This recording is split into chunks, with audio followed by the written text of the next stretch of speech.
Hello, welcome to Soulprint Intuitive Tarot. First, for my Commonwealth sisters, happy Victoria Day. And I'm going to say this now because I'm likely to forget.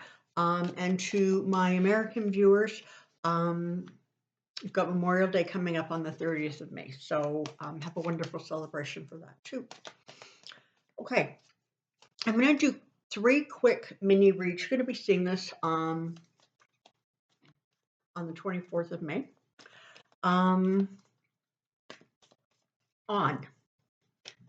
Sorry, I'm a little bit in holiday mode here, right? I want to take a look at, I've gotten a couple of questions about people saying, is inflation being triggered or caused by corporations to make Biden look bad? Is, the whole problem with formula, is that being triggered or caused to make Biden look bad? So the short answer is no. It's not. Inflation is inflation. It's everywhere. It is a result of COVID. And then countries were just sort of barely starting to recover. And then we got, of course, the Russia-Ukrainian situation. So it's really, really not. Same with the formula. I mean, if anything, it points out what happens when a company has a monopoly on a certain area or industry. Because when something goes down, it just shuts everything down. It just stops production all over the place, or distribution, perhaps, is a better way to say it. So I'm going to take a look at that, see if I can get any more kind of details on that. But this really is just something that it's like a compilation of really bad situations. But let's take a look. And I think maybe the question is not going to be, are they doing it on purpose? Because they're not. But maybe what I'm going to do is I'm going to take a look and see how Biden is going to continue to handle or get the country recovering, if you will,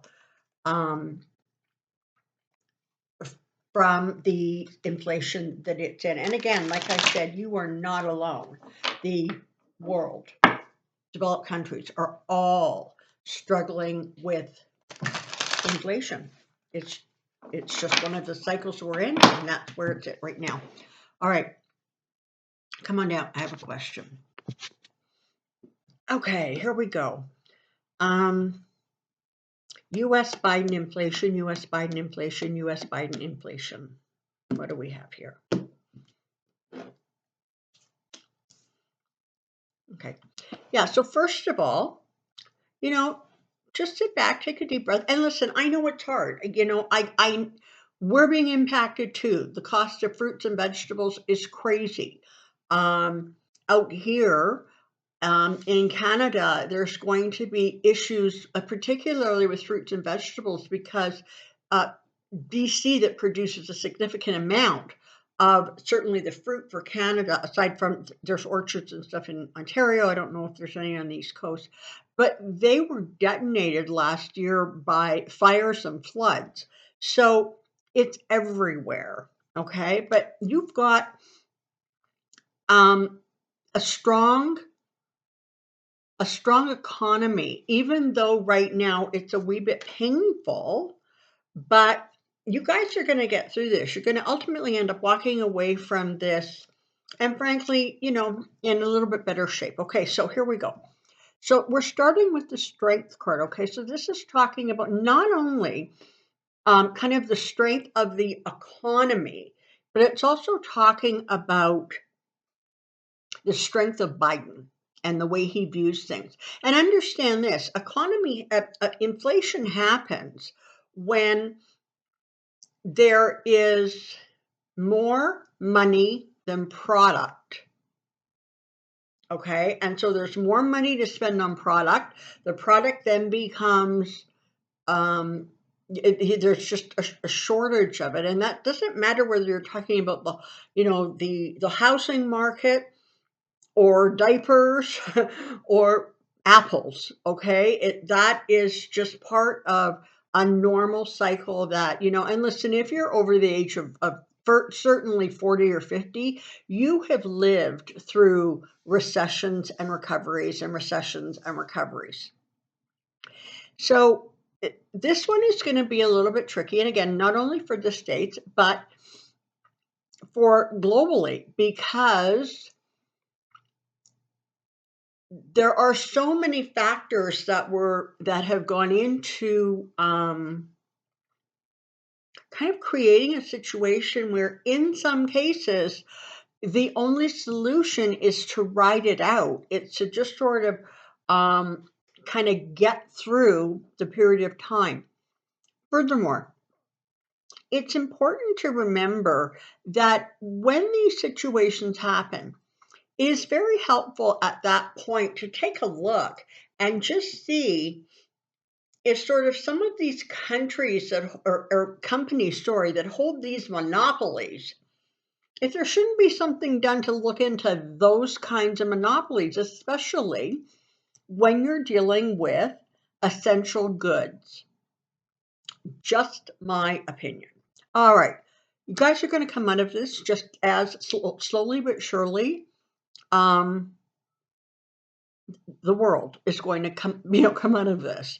I know things are crazy expensive in Australia and in Canada, and I'm sure England, etc., the UK.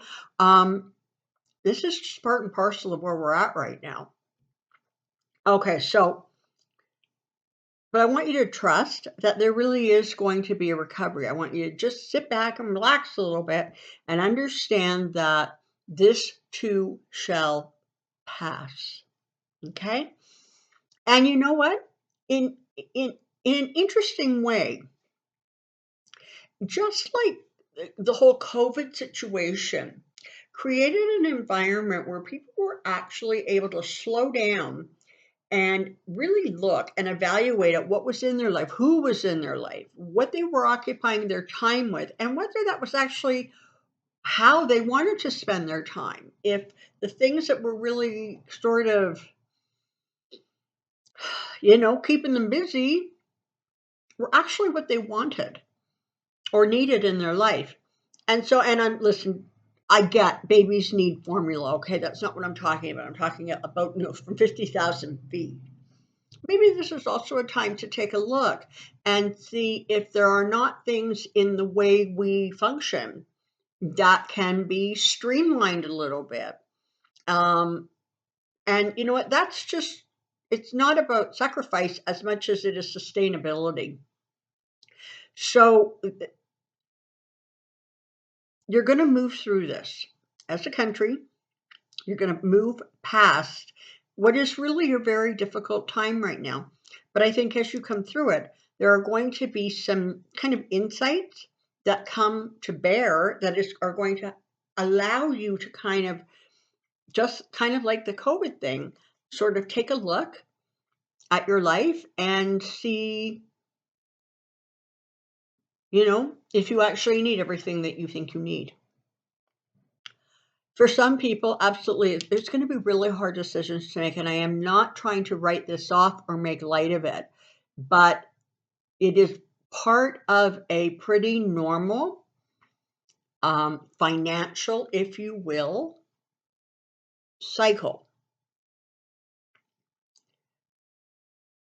When I was in my very early 20s, I was an owner of a piece of property.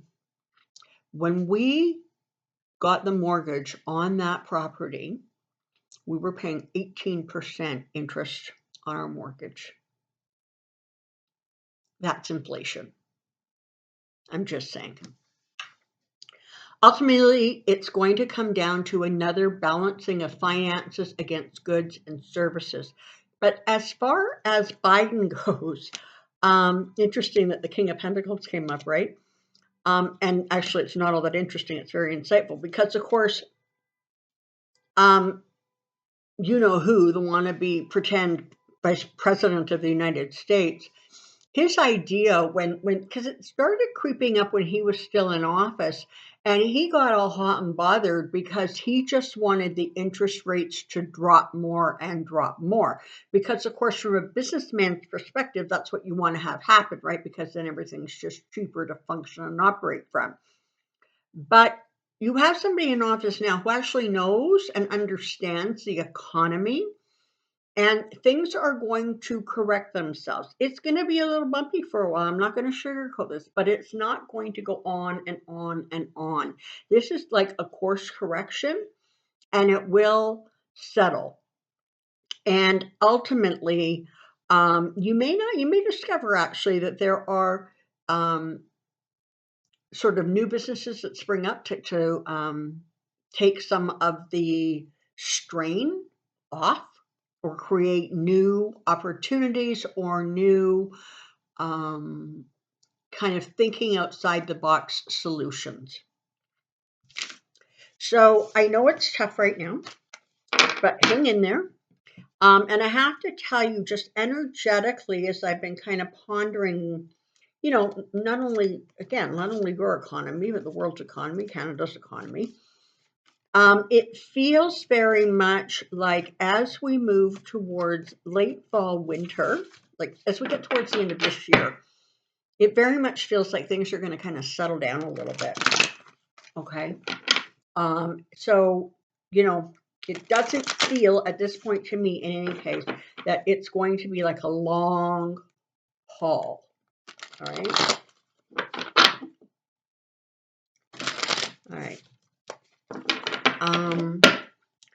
I want to take a look at, people were asking about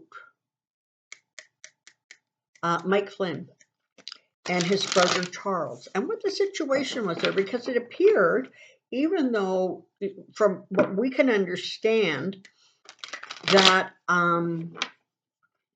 Charles Flynn, who is Mike's brother, um, delayed or slowed down or caused some sort of a slow rolling out of the National Guard on January 6th.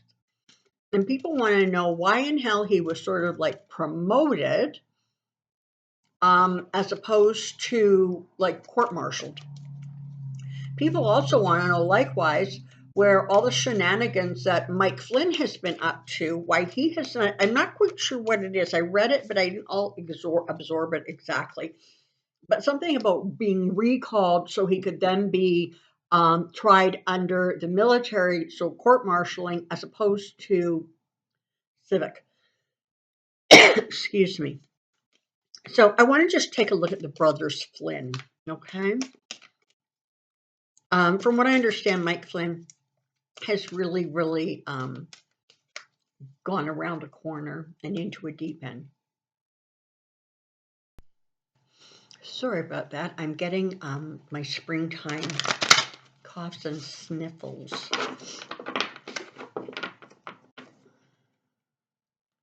So,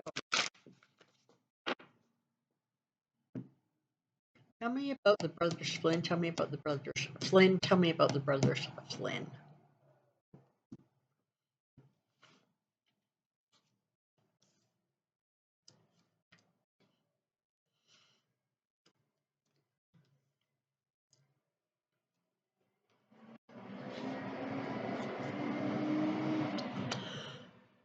Okay. They are both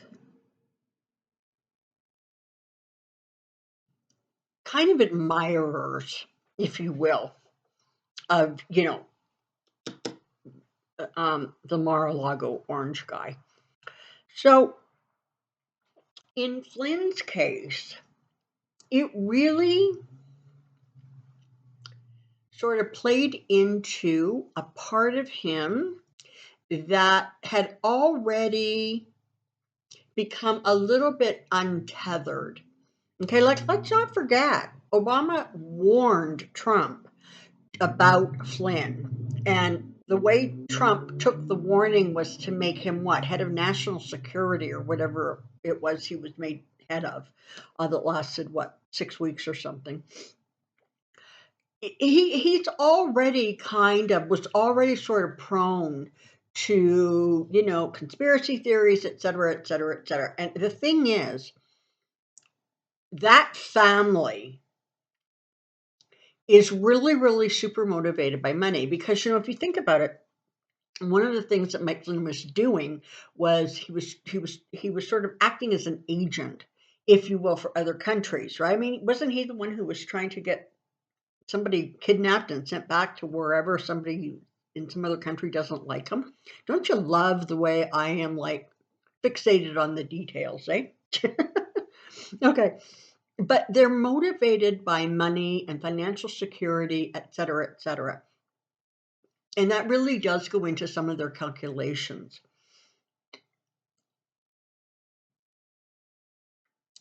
There will come a time, I think in the not too distant future, where there are going to be judgments rendered. All right. But this is what you have to understand. And I know this is probably going to really frustrate some people. In fact, probably most thinking rational people.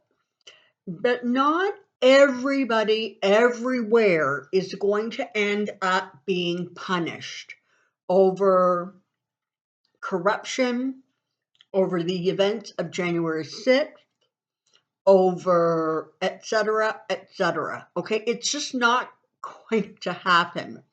They're going to, do what usually happens, right? They pick some of the top fruit, they pick some of the little line fruit, but a lot of people just sort of escape. In part because, listen up, there is no Department of Justice that has the kind of resources it would need and require to go after everyone. It just doesn't, okay? There isn't one anywhere. It's not just the States, it's everywhere. And so, we're all going to have to take a deep breath and resign ourselves to the fact that not everybody who kind of probably deserves to be punished is going to be. What you hope for is that the leaders, the top people, really face the music. That's the best there is. I'm sorry. But it is coming down, and it feels again, you know what? This is the thing with Charles, the brother Charles. For those of you who have ever worked in like a corporate situation, it's not uncommon for stupid to get promoted. Okay?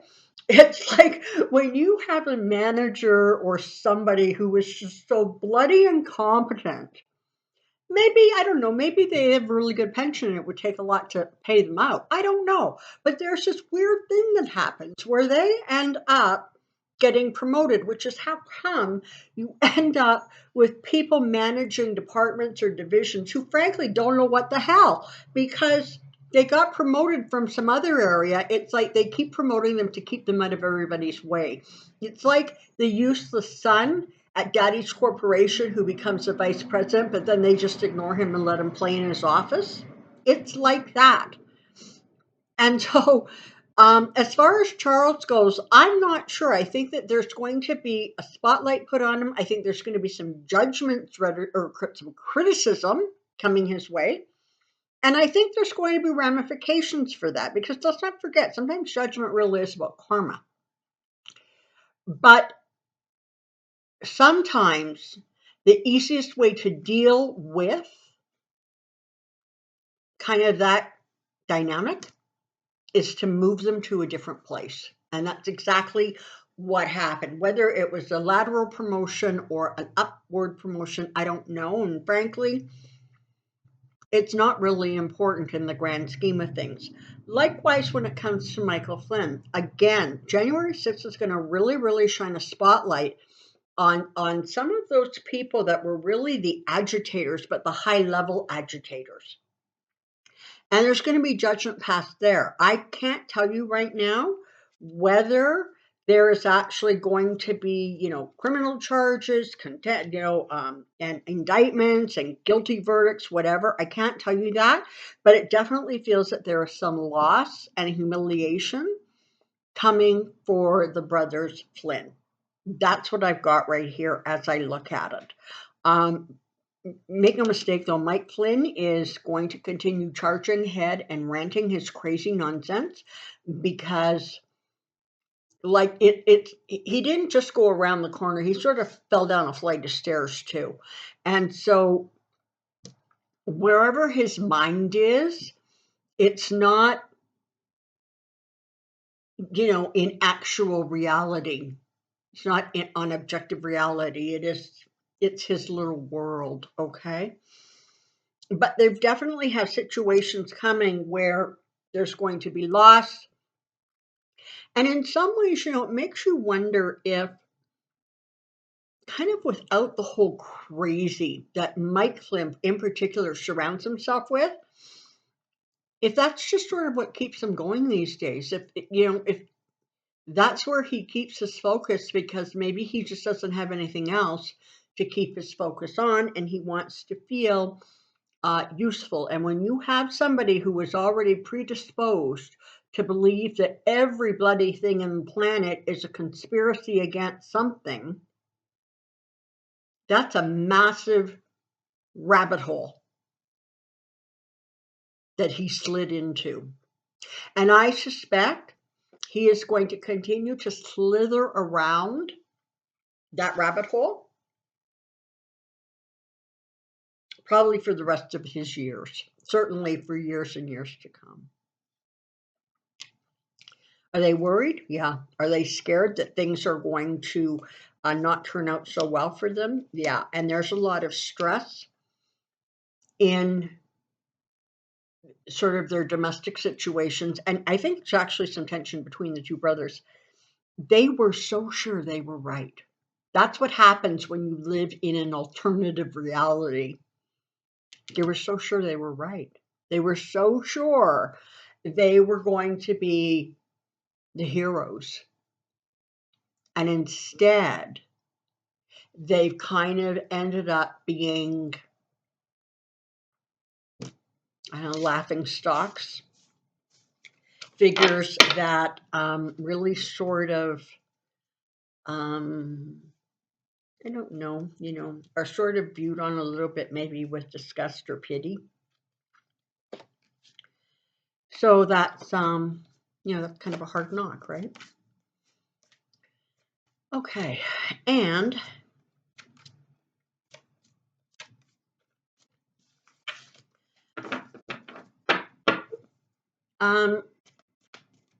I've answered this before, but I will just say that as near as I can tell, Joe Biden is going to complete this term. His health is going to hold.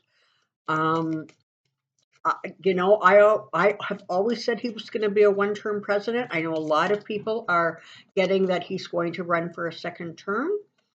And I pray whatever is in the highest interest of the United States and in his own interest for his health and his family, that is what comes to pass.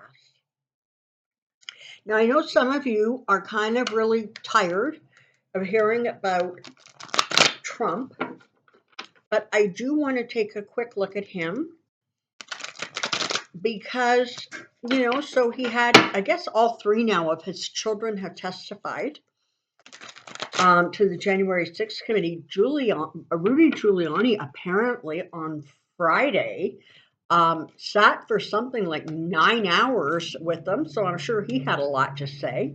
I mean, how much of it was, crazy and how much of it was actual reality, I guess we'll find out. But I just want to take a peek at Trump because, we're getting awful close to June 8th, which is when the committee is going to start publicly presenting the January 6th evidence. And I think that there must be a lot of anxiety, perhaps, in the, Trump household. As far as the primaries go, yep, some of the people he has endorsed have won, but a whole bunch haven't won. Okay, so he's not quite the kingmaker I think that he wants to be. Apparently, where is that in is that Georgia, where Kemp is being challenged by Purdue. I guess Trump has backed away on his endorsement by Purdue because I guess his numbers weren't good enough. So, there you have it, right? Let's just see what's going on in the Trump world, shall we? Overview, Trump world, overview, Trump world, overview, Trump world.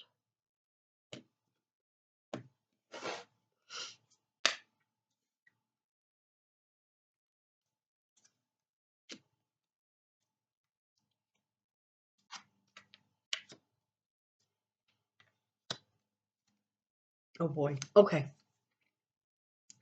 So more and more, he hears news that isn't great, doesn't exactly have him, dancing in the street. And he's getting more and more fiery, more and more agitated, more and more kind of passionate about what he thinks and how he thinks, et cetera, et cetera. And you know what? That's on display, right? I mean, you see in rallies, he's not coherent. He's not making a lot of sense. He doesn't look like he's in particularly good shape. He's huffing and puffing and sweating. So he's becoming more and more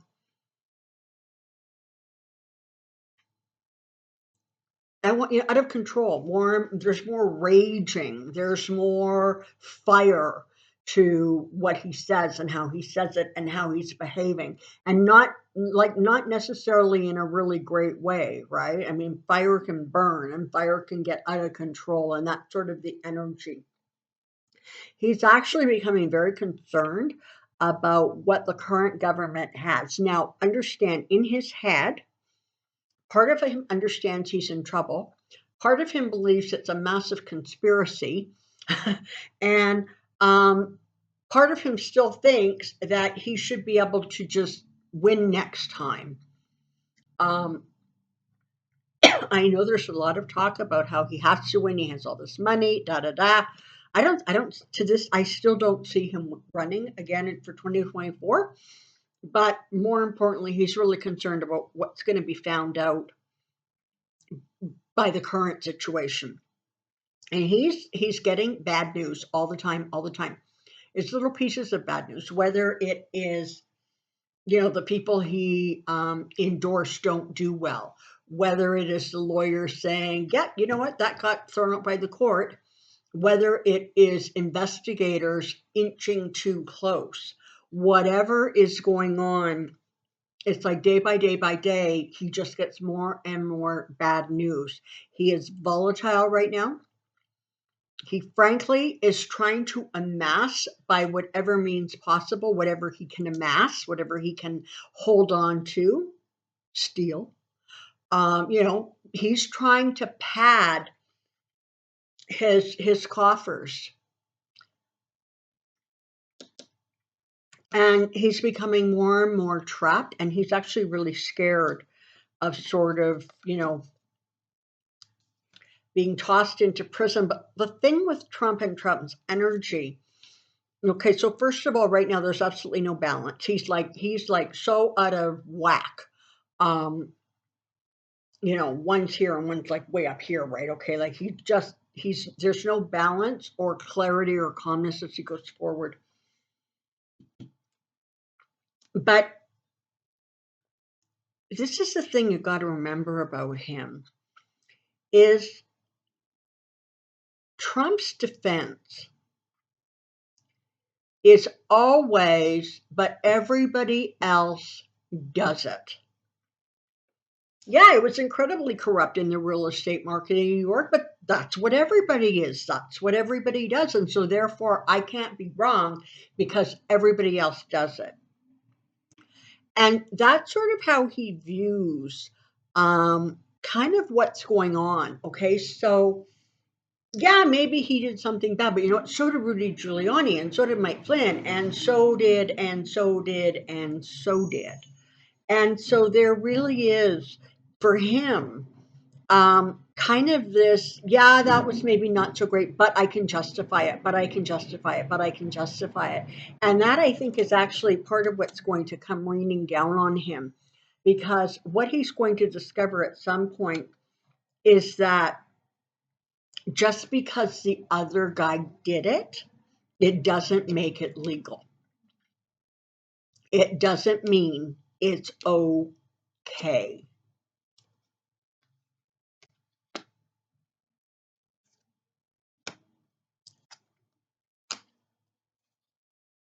Yeah. There are times he really wishes he could just rewind the clock.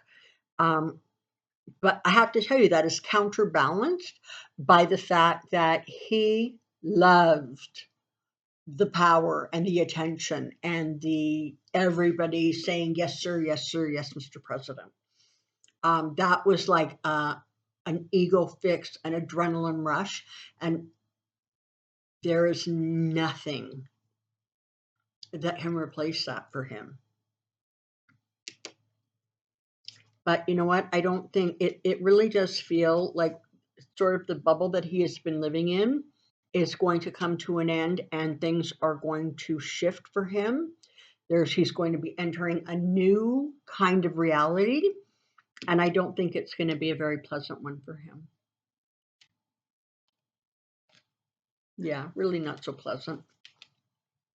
When it comes right down to it for him, it was all about ego and money. Okay, so there you have it. Happy Tuesday.